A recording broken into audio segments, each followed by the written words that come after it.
Selamat datang dalam acara podcast Damai Indonesiaku Jelajah Kota Gresik. Bersama saya Nuga Nugraha dan tentunya barengan sama Mas Bayu perwakilan dari Kadin. Hari ini kita akan ngobrol bersama pengusaha nasional asal Kota Gresik yang tentunya TOP BGT.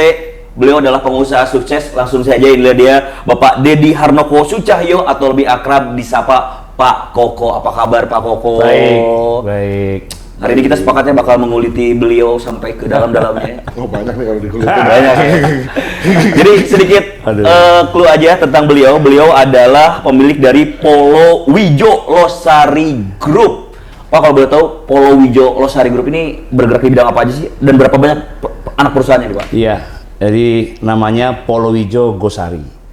Polo Wijo Gosari itu, nama Polo Wijo itu adalah asalnya Palawija. Orang tua dulu petani. Palawija itu apa ya? Palawija itu tanaman palawija. Palawija. Oh. Jenis Kemudian- tanaman kan? Jenis tanaman. Jenis Iya. tanaman, tapi macam-macam. Palawija itu macam-macam. Macam-macam. Nah, terus kemudian Gosari itu nama desa. Oh, Nah, Gosari jadi itu desa. Polo Wijo Gosari. Itu. Nah, ini perusahaan orang tua yang kemudian kami meneruskan. Itu. Nah, memang Polo Wijo ini asli daerah di mana tempat usahanya berlangsung, yaitu di desa Gosari, Kecamatan Sedayu. Jadi bukan perusahaan yang bekerja di luar wilayahnya, tapi memang asli kampung halamannya itu ya tempat bisnisnya gitu. Nah, ini kita teruskan. Awalnya dari orang tua petani, kakek dulu petani, terus kemudian berlanjut dilanjutkan orang tua karena dulu kalau jadi petani kan nggak gampang ya, karena dari desa Gosari ke Surabaya aja tuh challenge, banyak tantangannya, apalagi sampai ke Jakarta. Jadi ada masa paceklik, masa panen gitu ya. Nah akhirnya orang tua mikir gimana ya caranya bisnis bisa sampai lifetime-nya panjang lah, 12 bulan segala macam. Terus dia nemu satu tambang kapur ya. Nah ternyata kapur ini banyak manfaatnya, dia mengandung magnesium, bisa menjadi pupuk, namanya pupuk dolomit yang sekarang sangat familiar. Dan Polo Wijo adalah penemu dari pupuk dolomit yang ada di Indonesia. Jadi akhirnya dari pertanian, dari petani menjadi pelaku agroindustri. Tahun berapa itu Pak? Kita mulai awal bertani itu orang tua tahun 60-an ya. Jadi de facto-nya 60-an, tapi de jure-nya baru menjadi perusahaan nama PT Polo Wijo tahun 78. Tahun 78. 78. Polo Wijo itu industri pertama di Kota Gresik, swasta.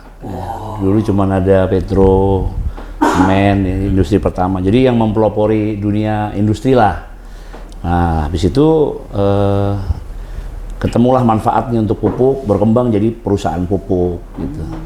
Nah ini terus berkembang, kita juga ada perkebunan mangga di sini, kita ada 500 hektar yang tahun 2022 diresmikan Pak Jokowi menjadi food estate buah-buahan. Kemudian supporting bisnis, kita punya transportasi, kontraktor dan lain sebagainya. Tapi semua itu ada di Kota Gresik. Nah ini yang jarang nih. Baru tau kan? Tahu. Aku pikir tuh kan Bapak pengusaha nasional gitu. Usahanya tuh di kota mana gitu. Ternyata di semua di Gresik. Itu justru orang tua itu dia pesannya begitu. Jadi kita bagaimanapun harus bisa memaksimalkan sumber daya yang ada di wilayah kita. Bahwa kemudian produknya dibawa ke luar area. Sampai hari ini juga produk kita sudah ke luar negeri. Kita ke Vietnam, ke ASEAN ya. Tapi tetap base-nya di sini. Bahkan kita dilarang tuh bikin kantor besar di Jakarta tuh nggak boleh. Gitu. Sampai pernah ngomong kalau nanti punya gedung tetap kantor cabang. Jadi itu. Jadi benar-benar murni di Kota Gresik. Nah ini yang sangat jarang nih. Iya. Jadi kita sendiri juga meneruskan amanah itu.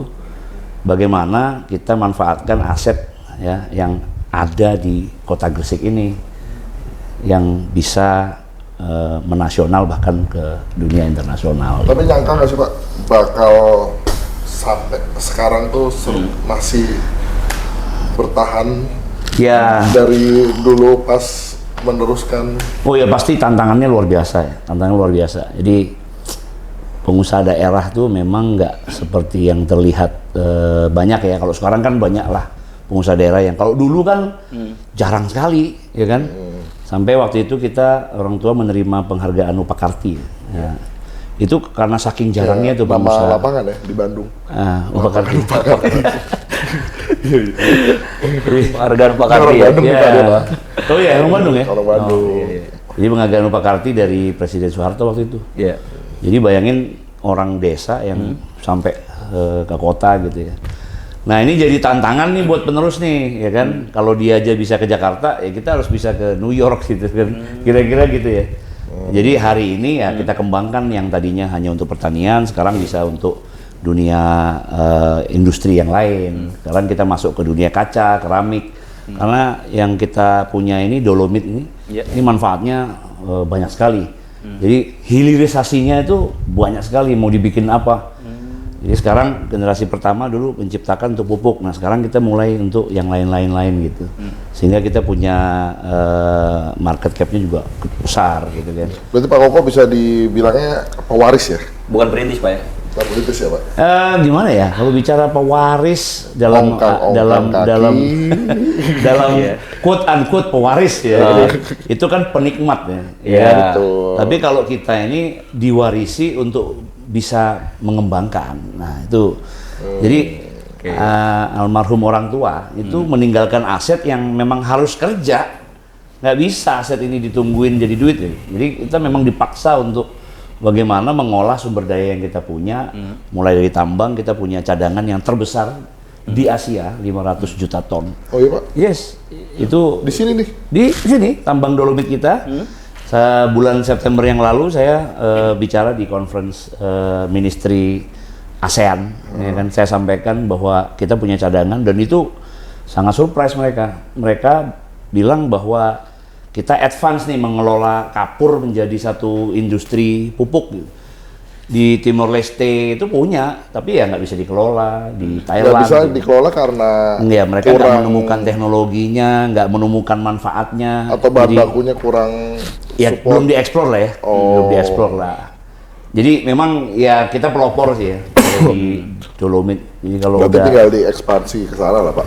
iya, lu Timor kita diundang ke Timor Leste, ke ini, udah kita kolaborasi aja, ya boleh aja kita tukar teknologi apa segala macam gitu. Tapi dari dolomit itu kan bakal jadi pupuk. Itu akan ya ke depan akan terus dipakai atau Oh pasti. pasti nggak akan. Jadi dolomit ini bukan pupuk inti memang. Pupuk inti kan NPK ya. Nah, dolomit ini lebih kepada suplemen. Dia untuk menyehatkan tanah ya. Jadi tanah-tanah yang sakit, ya, Indonesia kan banyak luas ya. Nggak orangnya sakit ya, tanahnya juga sakit. Nah, saya ngomong tanahnya dulu. Tanahnya dulu sebelum Kalau situ ya. orang sakit beda obatnya. Jadi tanah sakit. ya. Kasih dolomit itu Nah, orang-orang yang sakit tuh berarti.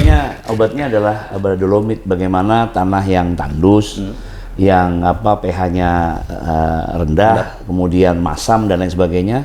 Khususnya di luar Jawa tuh, dulu waktu zaman Pak Jokowi bikin food estate, itu Yang di Papua itu? ya belum. belum. Dulu Oh, Kalimantan food dulu. estate kan di Kalimantan ya. Ya. Oh itu luar biasa tuh kebutuhan dolomitnya karena tanahnya harus disehatin dulu. Jadi prinsipnya kalau tanahnya nggak sehat, apapun yang ditanam di atas tanahnya, kan tanah ini media ya. Betul. Nah, apapun yang ditanam di atasnya ya nggak akan bisa maksimal. Nah, kalau sekarang di era Presiden Prabowo kan swasembada pangan dari cetak sawah. Nah, Ini lebih masif lagi nih, karena dia Dan itu udah pasti butuh dolomit. sangat butuh, apalagi di daerah Papua, ya kan Merauke. Emang Itu selain dosis- maaf kepotong Pak, selain dolomit ada apa lagi yang menjadi pesaing dolomit itu sendiri? Hampir nggak ada. Ya, kalau obat tanah cuma dua, kapur ya sama dolomit, sudah nggak ada lagi untuk tanahnya.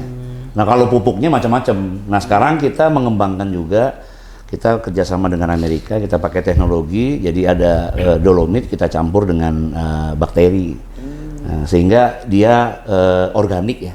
Organik ya kan, dan dia bisa bukan hanya ngobatin tanah, dia juga ikut memperkuat akar dan tanamannya itu sendiri gitu. Itu untuk semua tanaman ya Pak? Semua tanaman, jenis. semua tanaman. Apapun minumnya, apapun makannya, minumnya apa kan gitu. Pupuknya dolomit. Nah, jadi ya apapun tanamannya, pupuknya dolomit gitu kan. Dan itu cocok di semua tanah Pak? Semua tanah. Tanah-tanah yang Semua jelek nih, tanah. pasti Semua. kalau kasih dolomit tuh bisa Pasti tumbuh. bagus, pasti bagus. Karena obatnya ya. Kalau tanah di Jawa, Jawa itu kan sudah jenuh dengan pupuk kimia ya. Iya. Itu bahkan nggak perlu tambahan pupuk kimia, dolomit lagi sudah bisa naik lagi tuh. Gitu. Tapi kita fokusnya memang di luar Jawa gitu. Jadi ya kita terus berkembang nih, Mas. Jadi mengembangkan apa yang diwariskan ini, Oke. ya kan. Jadi ada rintisan lagi, ya kan. Dari yang kemarin hanya pupuk dasar, nah sekarang dolomit plus, ya kan. Ada tambah ini, tambah itu. Kemudian nanti ada lagi pengembangan ke aquaculture untuk tambak udang dan lain sebagainya. Nah itu kan semua harus kita gali ya, harus kita gali gitu kan. Jadi kalau dibilang pewaris dalam quote unquote penikmat ya bukan, kita harus kerja nih, kita harus kerja, jadi mempertahankan, betul. Tapi tetap secara konteks Bapak diwariskan, jadi maksudnya Betul. beda halnya dengan orang yang merintis dari awal sampai Iya. itu. Kan dia udah ngaku, bro. Iya udah ngaku. Udah ngaku tadi, jadi nggak usah didebatin lagi. Udah, soalnya penasaran aja. Jadi pengakuan beliau tuh pengakuan yang kayak ragu-ragu gitu aja gitu. Ngerti gak sih maksudnya? Iya, saya pewaris tapi ada bla gitu. Ya bilang aja saya pewaris sudah selesai. Iya. Kan lu nggak bisa cerita, kalau kayak gitu saya nggak bisa cerita. Makanya gue pewaris tapi ya kan bisa cerita nih. Tapi iya maksudnya tapi pewaris tapi tetap di belakang itu perlu kerja keras. Iya. Yang luar biasa juga untuk bisa sampai bertahan ini. Sudah pasti. Jadi apapun cerita, ya Indonesia lah setelah merdeka, apakah itu pewaris kan nggak juga kan? Iya. Dia harus terus ada estafet kan gitu. Ya kecuali yang tadi sebagai penikmat, ya kan? Kita juga bisa berposisi sebagai Pewaris penikmat, dan penikmat. ya kan? Oh, beda. Ketika menjadi pewaris dan menjadi penikmat bisa juga kita tinggal diam, ya kan? Tanpa resiko. Ya bisa-bisa saja, tapi ya kita akan tenggelam dimakan zaman gitu kan. Betul. Karena hari ini kan semua serba berubah ya, sebuah berubah, sistem ekonomi berubah, ya kan.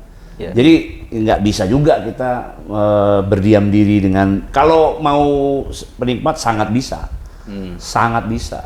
Kita punya Dulu, banyak resource-nya. Kalau boleh tahu Pak, didikan orang tua gimana Pak sampai bisa ngebentuk Bapak tuh bukan generasi penikmat? Orang tua itu dari nol ya, Mas Bayu. Iya, Jadi dia itu bukan modal dengkul lagi, udah modal tulang lah gitu ya. Iya. Karena dia itu bener-bener ya, saya dengar ceritanya tuh banyak kegagalan yang dialami beliau juga gitu kan. Sudah dapat industri naik lagi, ini turun lagi. Itu dialami terus ya kan. Ya kita ikut mendengar cerita ya kan, dan orang tua itu agak visioner ya. Jadi saya di Gresik ini cuman SD aja Mas. Jadi SMP, SMA saya belum ada dulu kayaknya di luar. SMA di sini belum ada. Di luar mana Pak? Luar negeri? No, di Jakarta. Oh di Jakarta. Jadi saya SMP, SMA itu dikirim ke Jakarta tuh, saya dan saudara saya dengan rumah kontrak tuh waktu itu ya. Di Jadi mana tuh, tanpa Pak? orang tua tuh. Oh iya? Gitu. Iya. Kan bukannya di saat tapi maaf di saat sekolah Bapak dikirim ke Jakarta, kondisi ekonomi keluarga sudah punya perusahaan kah atau? Kita nggak pernah tahu, tapi yang jelas kamu pokoknya ke Jakarta sekolah aja, gitu kan. Oke. Kita juga nggak ngerti kenapa dibawa ke Jakarta, gitu kan. Dan Kalau kita, dibuangnya ke daerah, ketebak ekonominya. Ini kan Ke Jakarta. Bos. Iya, maksudnya secara ekonomi kan berarti sudah sustainable Iya, kan, sudah itu. ini. harusnya begitu, Harusnya. ya kan. Tapi maksudnya saya penasaran tadi kenapa harus dikontrakan kan gitu? Kan bisa aja di apa? Iya kan? Ya makanya kan zaman dulu kan kita nggak pernah tahu kan. Kita anak kecil ya udah pokoknya kamu keluar ya udah kita keluar gitu kan, ada saudara ini ya. Dari situ kita ya bener-bener jadi perantau tuh, ya kan. Nggak ada orang tua nggak ada. Jadi kalau dipanggil sekolah gitu ya yang datang kita sendiri. Nggak ada orang tua, bener-bener nol, kita nggak ada orang tua ya, nggak ada kakak sama ya saudara, mereka sendiri juga punya kehidupan sendiri-sendiri. Kakak adik aja tuh Pak. Iya. Kakak saya perempuan sama Pak Didi sama saya, bertiga itu Dikontrakan tuh. dikontrakan. Setelah itu sampai akhirnya besar, saya udah kuliah, Bang Gonzalo udah beli rumah gitu. Karena kakak saya yang perempuan tuh udah menikah. Kalau kita digituin, ditarik lagi tuh ke daerah. Iya benar. Dan itu juga salah satu strategi sih menurut saya. Iya. Bagaimana seorang pejuang di daerah punya pemikiran ibu kota gitu, lewat anaknya, karena dia sendiri mungkin nggak bisa belajar kan. Jadi mungkin Sorry Pak, kalau Bapak lulusan apa Pak? Bapak orang tua. Bapaknya bapak. Saya nggak tahu, setahu saya SMA sih nggak lulus ya. Iya, bapaknya bapak kan? Iya. SMA nggak lulus. Kayaknya. Tuh bos. Ini, nah ini motivasi. Ya, tapi SMA ya. tapi nggak bisa dibilang seperti itu sih, karena Iya, zamannya udah beda nih. Zamannya udah beda. Ya, udah beda. Iya. Dulu SMP itu udah mewah gitu kan. Betul. Untuk orang desa sekolah SMP udah mewah gitu. Tapi artinya ketika mendidik seorang Pak Koko tidak dengan kemewahan yang ada gitu, malah istilahnya dalam tanda petik dibuang ke Jakarta, ditaruh di Iya. kontrakan. Kontraknya mana dulu bro? Enggak, kita kontraknya di Tebet gitu. Ya seenggaknya bisa belajar survive. Itu dulu aja udah. Ya itu makanya, jadi survival spirit itu udah ditanamkan sejak dini gitu loh. Bahwa kamu tuh di sana sendiri dan kita dibudget semuanya bulanan apa, nggak ada tuh istilahnya belanja tuh nggak ada, ngikut ya kayak anak kos-kosan ini kan gitu loh. Ya mobil satu-satu lah. Ya nggak ada. Nggak ada. Kita naik apa dulu bajai lah, naik bajai bajai. kita. Iya kan. Nah itu yang ditanamkan dari kecil sehingga fight. Nah kemudian yang kedua memang orang tua kita ini seorang yang taat ya, kan. Dan Kelihatan lah Pak Koko sekarang. Iyalah, sangat. baru nih, Biasa. ini baru. Oh, baru. Kelihatan kok baru. Iya. Apa namanya? Ya karena seorang yang taat, terus disiplin. Oh, tuh orang tua disiplin banget tuh. Disiplin banget. Jadi apa-apa tuh serba teratur gitu ya, terencana dan kerasnya luar biasa, lebih militer. Oh iya. Berarti Iya. didikannya POC banget, Pak. Baru udah. Pak, didikan begitu kan berhasil Pak. Apakah Bapak akan ngelakuin hal sama? Nah, ini banyak lucu nih. Ini menarik nih, Menarik, ya ya. kan? Memang kalau bapak saya tuh ngomong gini, kamu kalau didik anak kecil, Pak, didik. mendidik bukan. Kalau ngedidik anak kecil mesti keras, karena kalau udah gede nggak mungkin dikerasin, udah pasti kabur gitu. Oh. Nah, tapi sekarang ini kan zamannya beda ya. Zamannya tuh semua ruang informasi di mana-mana, ya kan. Even anak saya yang sekarang yang paling kecil ya, yang udah umur 12, ilmu parenting pun dia tahu gitu.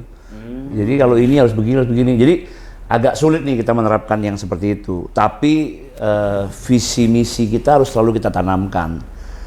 Kamu harus begini, kamu nggak boleh begini. Terus aja diomongin, paling nggak itu kewajiban orang tua kepada anak, ya kan. Nah itu aja terus tuh yang ditanamkan. Dan mereka juga melihat bagaimana saya dan saudara mempertahankan perusahaan Ya, itu. keluarga ini. Mereka tuh juga mencontoh itu kan, karena biar gimana pun mereka nanti yang akan meneruskan gitu.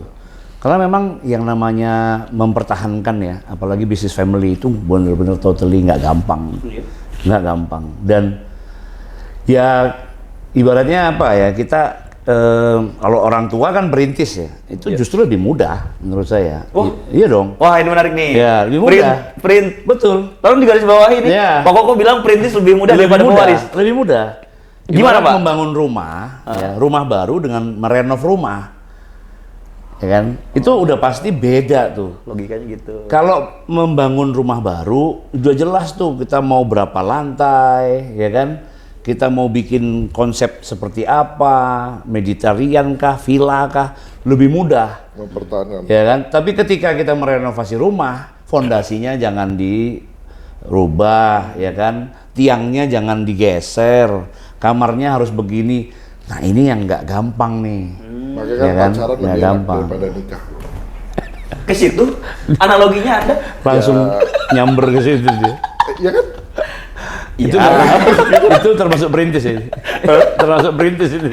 Indah, Frit. Beda banget analoginya. Ini analoginya ke rumah, ini ke pacaran. Udah capek serius-serius tadi di atas. Kita sekarang cair aja. Iya. Diminum loh, diminum. Bener. Ini digosok keluar gini. Tapi Pak kan tadi bilang apa namanya merintis atau meneruskan usaha, apalagi usaha family gitu ya, tidak mudah gitu sampai dengan di titik ini. Ada titik terberat nggak sih Pak yang bikin Bapak? Wah, Nah, plus banget. gini, kita di zaman kita ya, zaman saya, alhamdulillah saya selalu bicara alhamdulillah, saya ngalamin satu titik yang luar biasa menurut kita semua. Kita mengalami COVID Indonesia ya. tahun 2021 ya kita kehilangan 4 orang. 4 orang keluarga inti nih. Jadi Polowijo itu foundernya kakak beradik. Iya. Jadi memang kan biasanya 1 orang terus punya berapa anak gitu. Ini memang dari awalnya 2. Gitu. 2 kakak beradik, abang adik nih. Jadi udah kayak orang tua kita karena dia hanya 2 bersaudara nih. Nah, jadi yang pertama meninggal tuh Pak Arifin, om saya Pak tuh. Arifin itu berarti om ya Bapak ya? Om. Ayah saya ke Pak Muthar yang tua, Muthar, yang tua. Yang adiknya Pak Arifin. Nah, Pak Arifin meninggal. Kemudian nggak lama anaknya Pak Arifin yang pertama meninggal lagi. 6 bulan tuh. Habis itu terus ibu saya meninggal 3 hari kemudian kakak saya. Jadi setahun 4 circle tuh dalam satu ini. Ya memang kita nggak ada yang vaksin sih waktu itu. Karena emang nggak ada yang mau vaksin kan. Nggak ada yang mau atau nggak ada yang percaya, Pak? Iya, ya itulah, nggak ada yang mau itu, ya itulah. Ya. Ini sensor aja tolong ya. Nah, jadi global Pak itu Pak. Iya. tahun 2021 tuh, aduh luar biasa tuh. Oke, itu jadi salah satu titik Nah, terberat. itu yang menurut kita game changer. Karena yang tadinya kita 2 bersaudara ini punya anak laki-laki, yang 1 3, yang 1 2, jadi totalnya 5 nih. Nah, ini dikasih nama Pendowo Limo nih sama om saya, ya kan? Arjuna siapa Pak Arjuna? Nah, nggak tahu tuh. Jelas. Memang ya itu karena orang tua kita visioner ya. Jadi dikasih, kenapa sih dikasih ini supaya dia jadi satu gitu. Bukan ini anaknya siapa. Kalau Tapi bicara tapi pada Lima istrinya 1 loh. ini enggak. Gantian. Ini istilah ya. Iya istilah Pak. Itu. Jadi itu ya 2021 tuh luar biasa tuh. Hantaman buat kita, Covid dan lain sebagainya. Tapi alhamdulillah bisa kita lalui, ya kan? Dengan segala macam lah ya, macam pasca dan pre dan paskanya tuh banyak, sebelum dan setelahnya perubahannya drastis sekali. Iya. Dan Indonesia pun berubah, dunia pun berubah kan gitu. Jadi ya itu masa yang lumayan. Alhamdulillah bisa melewati itu. Alhamdulillah banget Oh tuh. iya, Covid tuh kayak lagi difilter nggak sih itu? Nah itu. Iya, filter orang lah. Thanos. Ya, semacam Thanos. itu. Tapi kayaknya Sisanya yang masih hidup tuh ya. survivor kayak kita ya. Tapi kayaknya semua orang juga mengalami hal yang sama.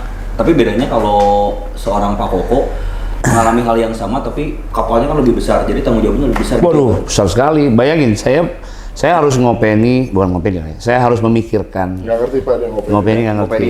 Ngerti. Ngopeni, tahu lah ngopeni. Oplet. Ngopen kan? Apa Memikirkan. memikirkan Pak katanya Pak. Ngopeni itu apa, Pak? Ya kalau di Betawi kan ada open. Ya Ada open kan, open. ya kan ada kan. Open the door. Tuh kan. Ngopeni, Pak, berarti harus Open. Jadi Kerawat.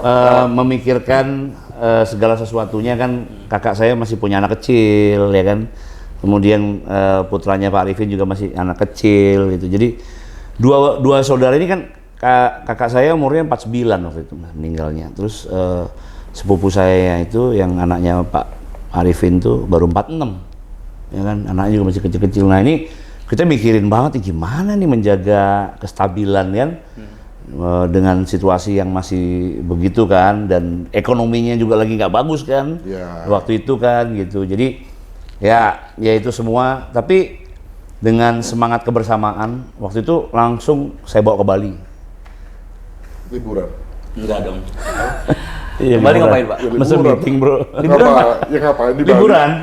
Enak banget ya? Ya, langsung tuh. Itu pada kaget loh. Kok jadi liburan? Jadi liburan aja deh. Orang kaya ada Iya masalah kan? liburan Bos. Itu mau masalah nggak masalah liburan. Iya. Ya kalau kita kan ada masalah. Tapi kuncinya family itu memang harus selalu bersama-sama. Karena kan kita ini agak unik ya, bukan kakak beradik, tapi sepupu kan jadinya. Iya. Sepupu nih, Iya. ya kan? Ini unik nih. Saya sama sepupu saya nggak deket tuh. Nah itu dia. Tapi ini deket, jadi Nah, Ya, iya makanya Kita kan jarang.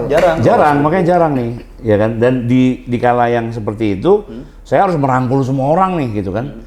Bukan hanya saya ngajak semua, dan alhamdulillah nih Pak Didi, ya Pak Wawan nih, yang masih tersisa kan Pak Didi, Pak Wawan, itu bener-bener, ya deh kita bangun lagi deh, kita bangun lagi deh gitu. Di Bali itu ngobrol gitu. Iya, ada di Bali itu kita bikin fun game, udah kayak outbound gitu loh. Jadi kita bikinin kayak outbound gitu. Kita kalau ada Itu masalah, agak- kepikiran outbound juga enggak, Nah iya, guys. itu benar. Saya Malah kayak, saya aduh. logikanya nggak masuk Pak. Maksudnya gini kan orang Dan itu it works loh. it Tapi works. coba deh lo kayak gitu, kalau ada masalah. Enggak. Outbound, Gini bro, ini kan orang kena masalah ekonomi. eh, Harusnya kan ngemat atau gimana. ah. Ini saya gimana? Ke Bali. Iya. Liburan. Iya. Bener. ya benar sih. Benar. Benar. Benar. Karena itu utamanya. Utamanya. Kalau keluarga pecah, perusahaannya pasti pecah. Itu pasti Jadi pecah. dirangkul lagi ya di situ. Itu udah pasti pecah.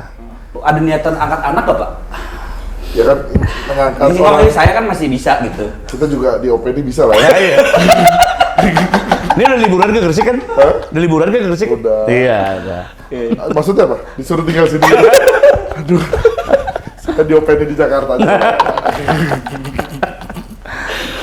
Tapi itu satu metode yang saya akhirnya, ternyata berhasil nih. Setelah itu beda lagi tuh. Bener-bener, karena orang tua udah nggak ada kan. Beda loh kalau orang tua masih ada tuh. Iya. Itu beda banget tuh.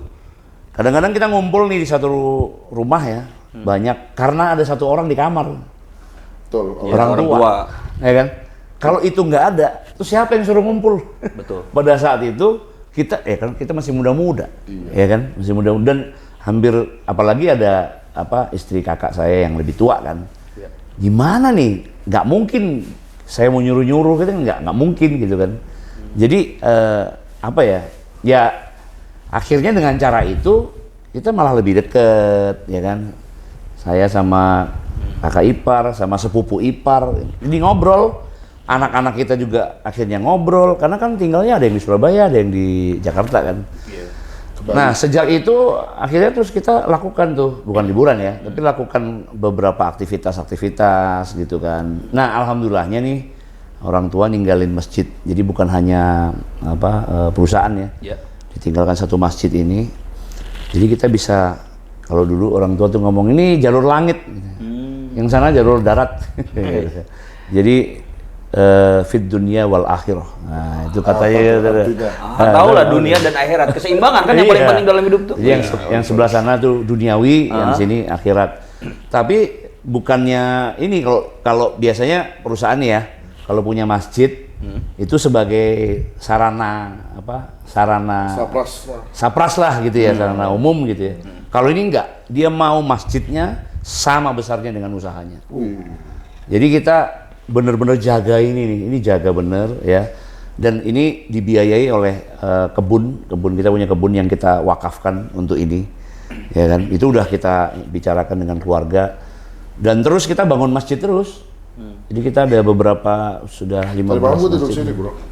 Ih, Pertama kali gue tidur di masjid. sombong Pak, kan saya baru ketemu lagi Mas Bayu. Mas, aduh jadi gak enak didatangin ke rumah katanya. Rumah kok gedean masjid? Iya dong, masjid harus lebih gede. Aku pikir tuh benar rumahnya dia ini tuh Pak. Ternyata yang punya rumah dia. Lalu kok. Ini, Tadi malam tuh, ini Pak. rumah umat nih. Sebelum saya kesini Pak, aduh tidurnya di pavilion masjid lagi. Iya. Udah kebayang aja tuh. Pavilion tuh gimana gitu ya? Masjid. Kan pas nyampe, wah, enak nih kita ke apartemen dulu sini aja. Masjid ini sangat serius dibangun. Jadi yang mau nginep di apartemen Ya. boleh Pak? Enggak boleh. Jadi Berapa ya per malam? Enggak ada. kalau kata Pak Arifin ya, yang membangun masjid ini kan Pak Arifin, ini the sunrise of Islamic civilization. Jadi peradaban Islam dunia tuh dari sini gitu. Jadi visinya gede banget. Dia ingin ini menjadi tempat rujukan umat gitu. Dan satu-satunya masjid yang tidak punya warna itu masjid ini. Tidak warna. Oh, jadi warna tertentu kan banyak tidak pasti ada, dong. tidak ada warna Golongan, dan golongan golongan. apapun, nggak ada. Itu hanya di Gresik loh, itu jarang tuh ditemui. Iya. Di Gresik tuh pasti punya warna semua tuh, rata-rata ya. Ini satu-satunya yang nggak punya warna. Iya. Dan ini dikelola sangat profesional, jadi senior-senior yang sudah pensiun, nah itu mengelola yayasan. Oh yang dari Dari Polowijo. Polowijo yang sudah pensiun, dia mengelola yayasan. Dan masjid ini tidak dikelola oleh ketua takmir atau apa, dikelola oleh GM, Mati. General Manager. Oh, kalau berarti kayak perusahaan gitu. Satu-satunya masjid yang ISO. Oh. Nah ini ISO kita ini. Jadi ada lost and found, Iya. ya kan? Ada juga kita jemput jamaah, kita siapin mobil, kita jemput yang manula, ya kan? Coba lu mau sholat dijemput. Dijemput. Asal request ya, karena kan banyak yang booking kan. Boleh sih, tas saya Kadang di Jakarta kan. Enggak, kejauhan bro, kejauhan. Nah, lu mau ke Surabaya, Pak. Saya mau sholat, Pak. Iya, bisa. situ, Pak. Ada helipad. Wih, ada helipad. Helinya belum ada. Oh, Tapi helipadnya udah disiapin. Iya. Iya kan? Nah itu memang tujuannya itu. Nanti ada imam-imam besar, ulama-ulama besar yang mau ke masjid, ada helipad. Ada kamar Kiai Internasional. Jadi kita setiap Imam, Ramadan, imam ya? Imam. Imam internasional. Jadi setiap Ramadan kita ngundang dari Mesir 1 bulan penuh. Di sini. Iya, jadi kalau nanti Ramadan ke sini udah kayak di Mekah. Sebulan penuh tuh, Pak, Imam. Full sebulan penuh. Kita kontrak. Taraweh gitu. Tarawih. Di MC-in nggak Pak? Ya, Taraweh. taraweh. Kalau di MC-in boleh lah Pak. Taraweh di MC-in gitu. Sebulan penuh MC. Sebulan penuh. Lumayan kan lebaran jadi kan. Tapi emang ini masjid aku nggak pernah nemu ke masjid manapun keliling Indonesia ini yang paling terbaik, serius. Karena ada liftnya, terus kemudian ya tadi pavilionnya ini kayak hotel bintang 7. AC-nya 24 jam. Memang apa ya? Banyak sih masjidnya mungkin lebih seperti ini, tapi ya mengelolanya itu nggak gampang ya. Mengelolanya itu nggak gampang. Sama apa, Pak? Ini jalur Sunan ya, Pak? Nah, memang kita ini adanya di Jalan Denles sekarang, Denles. Itu yang dulu. Yang dulu ya, Ya, betul. jalan zaman Yang dulu dulu ya. bayar ke warga Ya. tapi bupatinya nggak ngasih kan. Dendel kan. Iya kan? Iya. Sejarah Iya, dulu. Sejarahnya kan dulu Iya. Itu dibelokin kan nggak kan. boleh dibuka sejarah yang itu, bro. itu tertutup yang itu. Iya, tapi ramai di TikTok. Kalau sejarahnya kan rakyat disiksa di Iya. jalan ini. Iya, padahal kan yang aslinya Dendel itu bayar, tapi Ya itu nggak boleh diceritain. oh nggak boleh ceritain. Nggak boleh. Nggak boleh ceritain katanya. Kan. Oh pokoknya jalur Dendel selain ini. Ya, dan ini Wali Songo. Hmm. Kalau orang misalnya orang luar Jawa datang, dia dapat Wali 5 tuh. Jadi satu Sunan Ampel kan Surabaya. Landing tuh di Surabaya dapat Sunan Ampel. Di Gresik ada 2, Sunan Malik Ibrahim Sunan Giri. sama Sunan Giri. Habis itu hafal dia. Sunan Giri tuh. Habis itu ada Sunan Derajat. Habis itu terakhir Sunan Bonang di Tuban. Dia pulang karena setelah itu lanjutnya ke Jawa Tengah tuh. Cirebon. No, masih ada Kudus, Demak kan Sunan Kalijogo kan ada. Oh, iya. Terus itu Sunan Muria juga ada. Nah, habis itu rata-rata rest areanya di sini. Jadi kita itu sebulan tuh rata-rata 50.000 jamaah. Sebulan. Ramenya justru subuh. Iya. Subuh itu 20-30 bis dia datang gitu. Ya itu yang kita manage, kita pastikan tetap terjaga berdampingan dengan usaha kita. Insya Allah banyak berkahnya lah gitu. Pasti Pak, amin Pak itu. Banyak sih sebenarnya motivasi yang bisa diambil dari beliau. Tapi satu Pak terakhir sebelum kita tutup obrolan kita kali ini banyak banget Gen Z yang pengen jadi pengusaha, buka usaha, tapi banyak juga yang jatuh Pak, bangkrut dan lain sebagainya. Mungkin advice Pak atau nasihat untuk mereka. Oke. Modal kurangnya.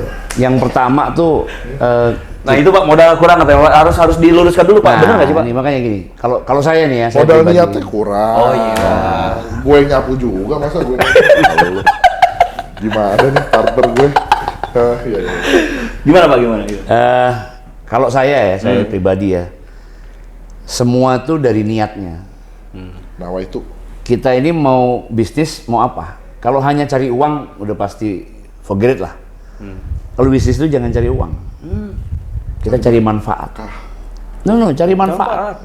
Bagaimana yang kita kerjakan ini bermanfaat? Misalnya kita bisnis, kita punya banyak pegawai kan, kita memberi manfaat. uang itu bonus ya Pak ya? Uang itu udah pasti ada kalau bisnis, nggak mungkin nggak ada. Mau punya modal, nggak punya modal, kalau sudah jadi bisnis pasti ada uangnya.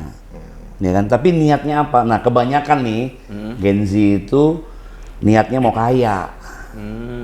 Dia mau instan, mau kaya karena flexing itu udah dianggap sukses gitu loh. Nah pengertian sukses itu dinilai dari satu harga barang gitu. Apakah mobil, apakah Rumah. aksesoris, apapun itu adalah ukuran sukses. Nah menurut saya niatnya itu diluruskan dulu. Kalau kita mau usaha, niatkan untuk memberi manfaat nih. Itu satu. Yang kedua, mindset. Kita harus punya mindset bahwa kita memang harus melalui satu proses. Nggak mungkin langsung naik gitu. Iya. Ya kan? Memang sekarang ada lift, ya kan? Tapi kita harus tahu ada tangga dan kita harus mencoba tangga itu. Gagal itu bagian dari bisnis.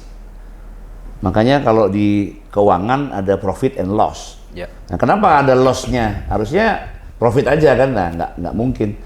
Jadi nggak mungkin ada usaha yang rugi terus, untung terus, nggak ada. Pasti ada untung, habis itu rugi, habis itu untung, habis itu rugi gitu. Sampai kapan? Ya kita harus konsisten. Nah ini yang paling penting, konsistensi. Nah kebanyakan Gen Z dia tidak konsisten. Ketika satu bidang dia lihat kurang berhasil, dia pindah. Satu bidang dia pindah lagi. Ada juga nih image-nya bisnis sampingan. Nah ini nih saya paling nggak suka tuh. Kata-kata sampingan tuh saya paling nggak suka. Kalau bisnis ya bisnis. Even kita bikin restoran, ini sampingan gue. Jangan, itu bisnis kita. Gitu loh. Jangan sekali-sekali ngomong ini bisnis sampingan. Jangan. Ketika sampingan, tutup nggak masalah jadinya kan. Iya. Karena sampingan, bener ya? Jadi second choice gitu lah, Pak. Iya. Jadi Nggak saya serius. nggak setuju kalau bicara. Kalau bisnis, ya sudah bisnis. Itu. Jadi satu niat, luruskan niat, ya kan. Kemudian konsisten, ya. Kemudian ya harus terus berjalan, nggak bisa. Jangan pernah stop terhadap apa yang kamu lakukan, karena ukuran gagal bisnis itu bukan dari bisnis yang kita jalanin, tapi dari langkah kita. Kalau kita terus melangkah itu berarti bukan gagal tuh. Bisnisnya yang gagal, tapi melangkah terus kita. Ya. Nah, orang tua kita tuh mencontohkan tuh, dari dia petani, dia jualan apa, sampai akhirnya apa, Kan itu dia melangkah terus tuh. Iya. Melangkah terus tuh. Nah, ketika kita stop melangkah, selesai itu. Disitulah itu. Nah, mungkin pesan Gen Z itulah kira-kira. Iya. Itu pesannya. Ada nggak Pak hal, sebutin 3 deh Pak, yang harus dihindari saat ngerintis bisnis versi Pak Koko apa? Misalkan nggak boleh apa, nggak boleh. Satu, nggak boleh iri.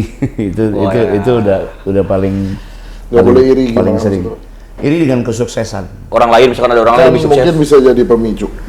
motivasi. Kan saya bilang jangan iri. Iri. Awalnya kan iri dulu, Pak. Agak beda ya. Oh, beda ya. Iri tuh jealous gitu. Iya. Iri tuh lebih ke efek timbulnya tuh jadi negatif, jadi kayak Indonesia Ya, ngomongin dan lain-lain gitu ya Pak. Akhirnya jadi instan kan.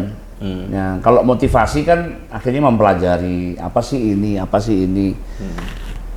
Iri Oh, itu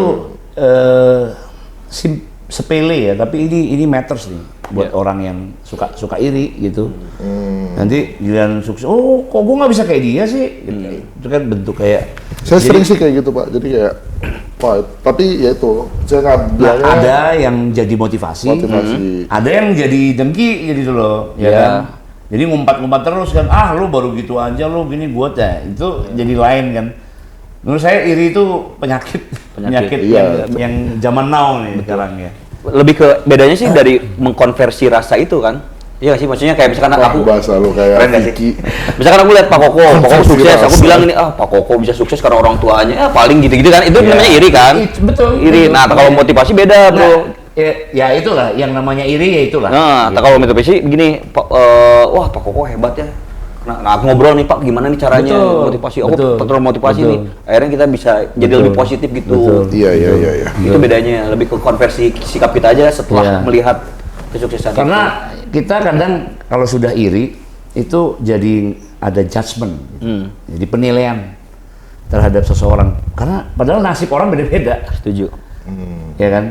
Apa istilah Jawa tuh sawang sinawang, Ya. ya kan? Orang lihat saya mungkin wah dia nggak tahu dalamnya kayak apa, Betul. Iya. ya. Orang lihat orang yang sukses dalamnya kayak apa, ya nggak tahu kan? Kita nggak pernah tahu. Yang tahu masalah kita kan cuman kita. Ya. Ya, Brandingnya nggak- Bapak udah bagus sih. apa itu? Brandingnya Bapak udah bagus. Kelihatannya tuh ini sukses terus.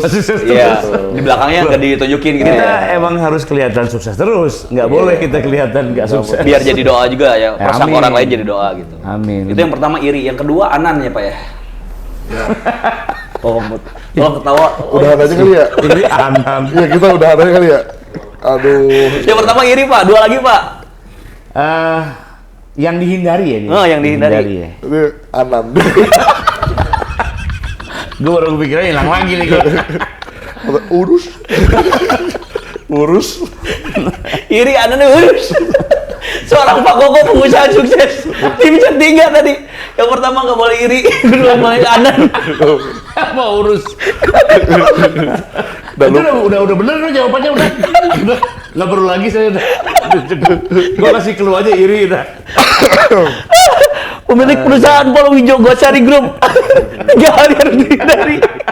Nggak boleh iri. Nggak boleh anan. Apa ya? Serius Pak ini Pak. Yang kedua Pak.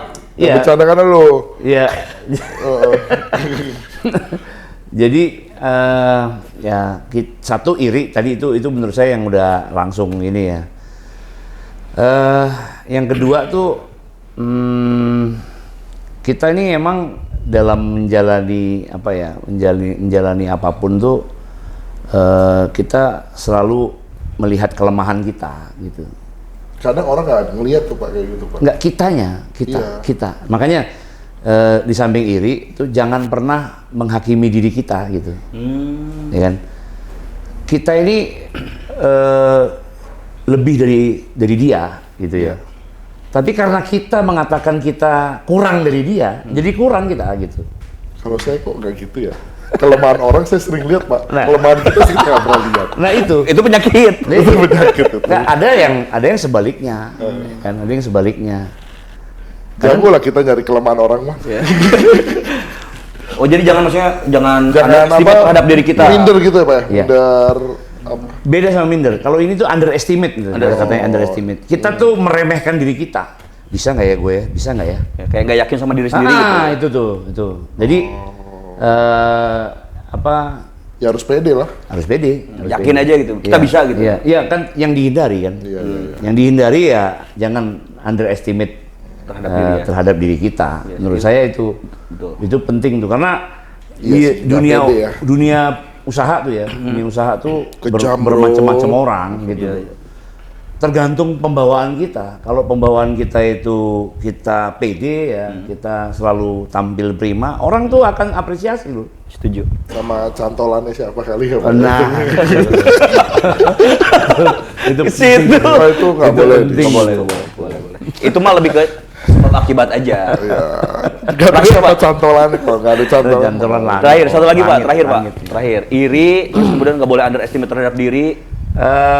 Yang terakhir mungkin ya, kita jangan cepat puas ya. Jangan cepat puas terhadap pencapaian kita. Karena kesuksesan kita itu bisa jadi adalah mulai timbul kegagalan dari situ. Ya. Ketika kita sudah merasa ini selesai, puas gitu ya. Karena dunia persaingan itu kan ada. Kita bikin contoh aja bikin nasi goreng seafood, nah, orang bikin lagi nasi goreng seafood plus gitu. Orang bikin lagi nasi goreng seafood plus lagi. Nah ini kita jangan pernah puas. Jadi karena Harus lapar Pak. ada istilahnya kurva S. Apa tuh Pak? Nah, jadi kurva S itu di dunia kehidupan pun ada. Jadi naik, dia turun, kita harus siap naik lagi. Turun, begitu di atas kita harus siap turun dan siap naik lagi. Terus begitu. Jadi jangan, wih udah sukses nih, udah gua selesai gitu. Nah di situ tuh bahaya tuh. Iya. Itu bahaya tuh. Betul. Nah, karena kita terlalu puas. Gitu. Jadi terus berinovasi ya. Ya, inovasi betul. Oke. Oke, Pak. Sebenarnya obrolan ini isinya daging Kurang semua. ya. Tapi kurang panjang. Iya kurang panjang waktunya. Harusnya kita nanti sebulan di sini. Kita mungkin bikinnya kayak itu kali ya. Apa tuh? Apa? Kayak Arab Town itu loh. Iya, kayak streaming sebulan kan? Yang kayak sekarang kan lagi musim tuh Pak, yang di rumah tuh Pak nyala terus tuh 24 jam. Nah, kita kayak live gitu tuh, stream, Pak. live stream maraton Pak. Iya, bikin Pak kayak gitu Pak. Saya nggak mau Pak, sebulan ya. Tapi Pak. kita ngalir aja gitu Pak. Oh gitu ya? Nah, jadi kapan di rumah Bapak nih kita gitu.